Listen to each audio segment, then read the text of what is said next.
চাঁদা নিলে পুরস্কার, ধরা পড়লে বহিষ্কার, ভাইরাল হলে গ্রেফতার। কি ভেবেছেন বাংলাদেশের মানুষ বোকা?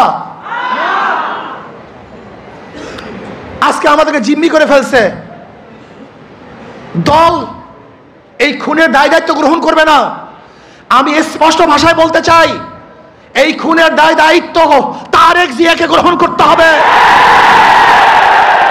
এই খুনের দায় দায়িত্ব মির্জা ফখরুলকে গ্রহণ করতে হবে। এই খুনের দায় দায়িত্ব বিএনপিকে গ্রহণ করতে হবে। এই খুনের দায় দায়িত্ব গোটা প্রশাসন গ্রহণ করতে হবে। আমি মনে করি অবৈধ সন্তান জন্ম হওয়ার আগেই তার মৃত্যু কামনা করে।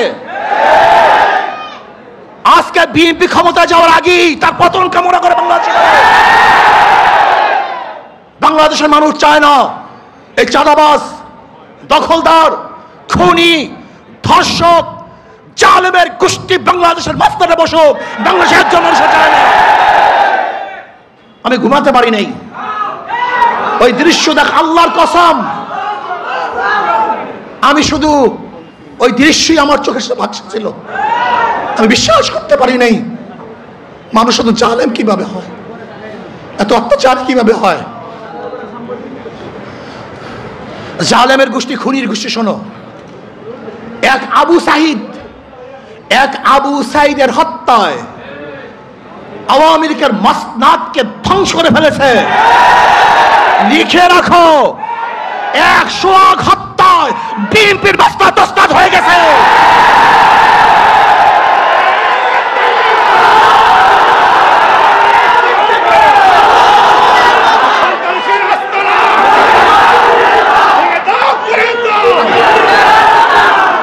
শোনো, তোমরা ভেবেছ গুম হত্যা মামলা বিএনপি ক্ষমতায় আসবে, এই ভয়ে তোমার সামনে সামনে মাথা নত করবে। শিয়াল মাথা নত করতে পারে, ইঁদুর তোমার সামনে মাথা নত করতে পারে, লুবিরা তোমার সামনে মাথা নত করতে পারে, দুর্নীতিবাজরা তোমার পায়ের মধ্যে তৈল মাধ্যম করতে পারে। অবৈধ ক্ষমতা যারা স্বপ্ন দেখে তারা তোমার সামনে গিয়ে মাথা নত করতে পারে, কিন্তু বাঘ তোমার সামনে মাথা নত করবে না। সিংহ তোমার সামনে দুর্বল হবে না। আদর্শবান ব্যক্তিরা তোমাকে কোনো অবস্থাতেই পছন্দ করবে না। বগুড়ায় মেয়ে বিবাহ দিবে না, শুধু এতটুকুর জন্য তার বাবাকে হত্যা করেছে। আজকে চাঁদা না দেওয়ার কারণে মার সামনের থেকে যুবককে তুলে এনে হত্যা করা হচ্ছে। আজকে বাংলাদেশের অবস্থাটা কি? মানুষ কেন রাজনীতি করে? রাজনীতি করা উচিত ছিল, উদ্দেশ্য ছিল মানুষকে শান্তি দেয়া, মানুষকে মুক্তি দেয়া, মানুষের নিরাপত্তা প্রদান করা, মানুষের সাহায্য সহযোগিতা করা। অথচ আমরা রাজনীতি নামে কি করতেছি? খুন, ধর্ষণ, দখলদারি, জুলুম, অত্যাচার, অবিচার। এমন কোনো হীন খারাপ কাজ নাই যে আমরা করছি না রাজনীতির নামে। আমরা কি দেখি? যখনই চাঁদা ধরা পড়ে বহিষ্কার করা হয়। বিএনপি পর্যন্ত 3000-এর উপরে বহিষ্কার করেছে। কিন্তু আমি সাংবাদিক বন্ধুদেরকে প্রশ্ন করতে চাই, আমি জনগণের কাছে প্রশ্ন রাখতে চাই, এই বহিষ্কারই কি তাদের চাঁদা ফিরছে? দখলদারি ফিরছে? খুন ফিরছে? তার মানে বহিষ্কার কিছু না, আইওয়াশ, লোক দেখানো এক নিয়ম। তারা কি বলে, ব্যক্তি দোষ করলে দল সেই দোষের দায় দায়িত্ব গ্রহণ করবে না। আমি মনে করি আওয়ামী লীগ, বিএনপি দুর্নীতি ফ্যাক্টরি,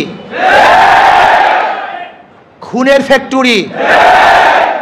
আবরারকে কারা হত্যা করেছিল?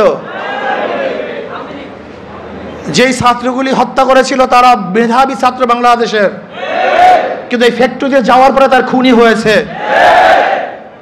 আজকে হাজারো মেধাবীরা এই আওয়ামী লীগ বিএনপি করার কারণে ওরা ধর্ষক হয়েছে, ওরা চাঁদাবাজ হয়েছে।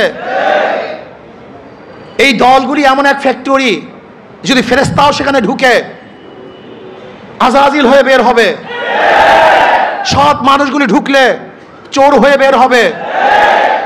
যাদের হাতে রক্ত ছিল না, এই আওয়ামী লীগ বিএনপি করার পরে তাদের হাতের মধ্যে রক্তে রঞ্জিত হবে। যারা কোনো মেয়েদের দিকে তাকাতো না, এই দলগুলি করার পরে তারাই ধর্ষক হবে, জালেম হবে, অত্যাচারী হবে, তারাই টাকা পাচার করবে। এমন কোনো জায়গা নাই যেখানে চুরি হচ্ছে না, ডাকাতি হচ্ছে না, দখলদারি হচ্ছে না, চাঁদাবাজি হচ্ছে না। এই বরিশালের এমন কোনো স্থান দেখাতে পারবেন না যেখানে চাঁদাবাজি নাই। আমরা যা দেখছি চাঁদাবাজি যেগুলি আসছে, আপনারা জানেন মিটফুটে খুন হয়েছিল বুধবার, কিন্তু আপনারা যে সাংবাদিক, আমরা দুঃখিত, লজ্জিত। সবার বিবেক মরে গেছে, বাংলাদেশের বিবেক বলতে কিচ্ছু নাই। বুধবার এই ঘটনা ঘটছে, কোন সাংবাদিক এই ঘটনা প্রকাশ করতে পারে নাই, অথচ সবার মাঝে এই ঘটনা ঘটেছিল। নাই একজন বাংলাদেশের সাংবাদিকের ঘটনা প্রকাশ করার মতো, নাই একজন পুলিশ কেস গ্রহণ করার মতো। আজকে এই মামলার যে বাদী, একজন মহিলা, তার সন্তান এখানে এসছে। এই যে তার সন্তান, সোহাগ মামলার এই বাদীর ছেলে, তার নিজের মুখে শুনেন মামলা দেওয়া হয়েছিল, কিন্তু পুলিশ মামলা গ্রহণ করে নাই, পুলিশ তার মামলা গ্রহণ করে নাই।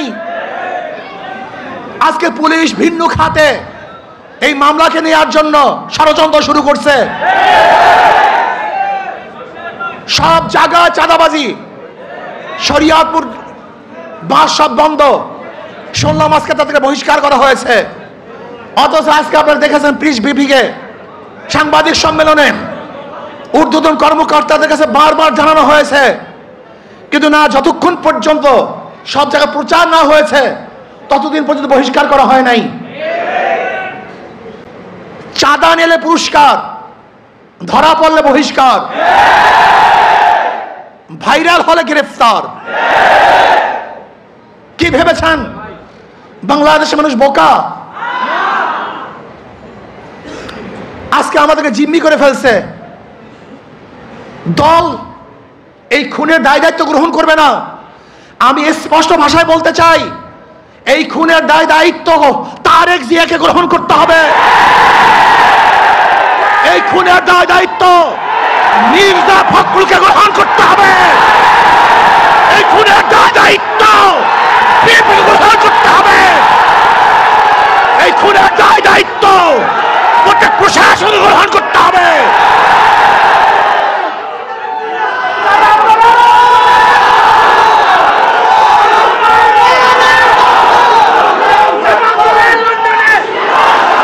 শোনেন,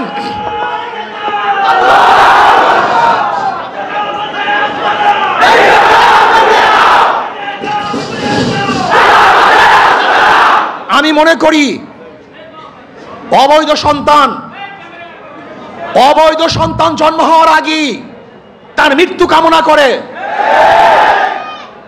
আজকে বিএনপি ক্ষমতায় যাওয়ার আগেই তার পতন কামনা করে বাংলাদেশের মানুষ চায় না এই চাঁদাবাজ, দখলদার, খুনি, ধর্ষক, জালেমের গোষ্ঠী বাংলাদেশের মাস্তারে বসুক। বাংলাদেশের একজন মানুষ চায় না। আমি ঘুমাতে পারি নাই, ওই দৃশ্য দেখ, আল্লাহর কসম, আমি শুধু ওই দৃশ্যই আমার চোখের সামনে ভাসছিল।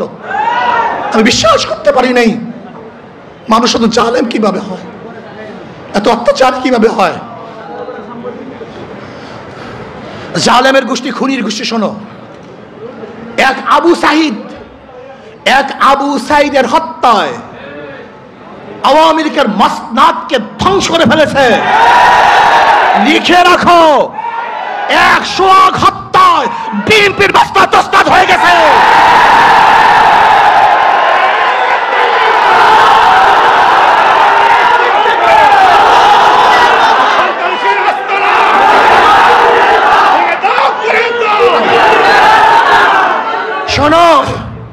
তোমরা ভেবেছ গুম হত্যা মামলা বিএনপি ক্ষমতায় আসবে, এই ভয়ে তোমার সামনে সামনে মাথা নত করবে।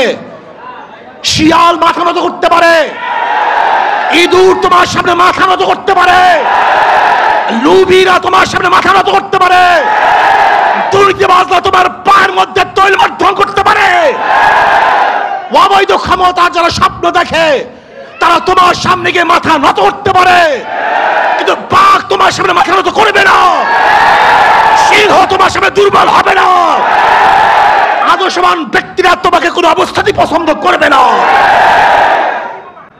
ভাইয়েরা আমার, আমি মানুষের বিবেক দেখছি।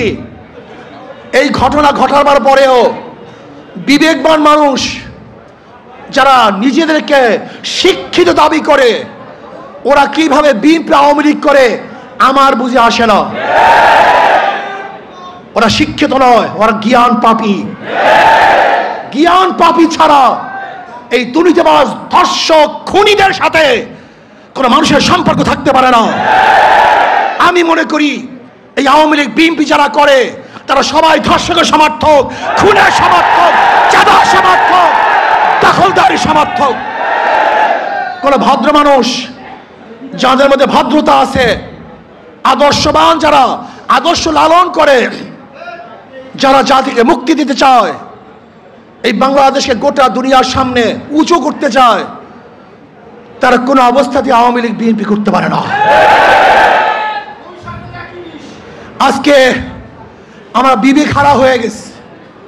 যারা সাংবাদিক তারা বিবেক হারা, যারা বুদ্ধিজীবী বিবেক হারা, যারা প্রশাসক বিবেক হারা। এই বাংলাদেশকে নতুন ভাবে করতে হবে, মানুষকে আদর্শবান করতে হবে। আমাদের উপায় নেই, পচে গেছি আমরা, আমরা দুর্গন্ধযুক্ত, আমরা নষ্ট। এদের সাথে যারা মিলবে তারা দুর্গন্ধযুক্ত হয়ে যাবে, এটা সংক্রমণ ব্যাধি হয়ে গেছে। এই দলগুলির মধ্যে যারা থাকে, যারা আসছে, একজন ভালো আদর্শ নিয়ে বের হতে পারে নাই। আমার যুবক বন্ধুকে বলবো, আদর্শবান হও, নীতিবান হও। এই দেশকে বিনির্মাণ করতে হবে, এই দেশকে গড়তে হবে, মানুষকে আশ্রয় দিতে হবে, জুলুম মুক্ত দেশ করতে হবে, চাঁদা মুক্ত দেশ করতে হবে, সন্ত্রাস মুক্ত দেশ চাই। যে দেশের মধ্যে সন্ত্রাস থাকবে না, চাঁদাবাজি থাকবে না, জুলুম থাকবে না, অত্যাচার থাকবে না, অবিচার থাকবে না, আমার মেয়েরা ধর্ষিত হবে না, চাঁদা দিয়ে কার ব্যবসা করতে হবে না। এরকম দেশের জন্য চেষ্টা করো, সাধনা করো। ইনশাআল্লাহ ইসলামী আন্দোলন বাংলাদেশ পারবে এই দেশকে একদিন শান্তি দিতে, মুক্তি দিতে। আলহামদুলিল্লাহ ইসলামী দলগুলো ঐক্য হচ্ছে। আশা করি ইনশাআল্লাহ যদি ইসলামের নামে একটা বাক্স আমরা দিতে পারি, তাহলে বেঈমানরা বুঝবে, খুনিরা বুঝবে, ধর্ষকরা বুঝবে, চাঁদাবাজরা বুঝবে কত ধানে কত চাল। বারবার ঘুঘু তুমি খেয়ে যাও ধান, এবার ঘুঘু তোমার যাবে যে প্রাণ। বারবার বাংলাদেশের মানুষকে ধোঁকা দিয়েছ, ৯-৬ বুঝিয়ে ভোট গ্রহণ করেছ। এবার বাংলাদেশ সচেতন হয়েছে, কোন চাঁদাবাজদেরকে আর মানুষ ভোট দিবে না। যারা বিগত দিনে দুর্নীতিতে 5 বার চ্যাম্পিয়নশিপ লাভ করেছে, যারা অবৈধ নির্বাচন উপহার দিয়েছে, যারা চাঁদাবাজি করার কারণে দেশ থেকে মানুষ বিতাড়িত করেছে, দ্বিতীয়বার তাদেরকে মানুষ আর ভোট দিবে না ইনশাআল্লাহ।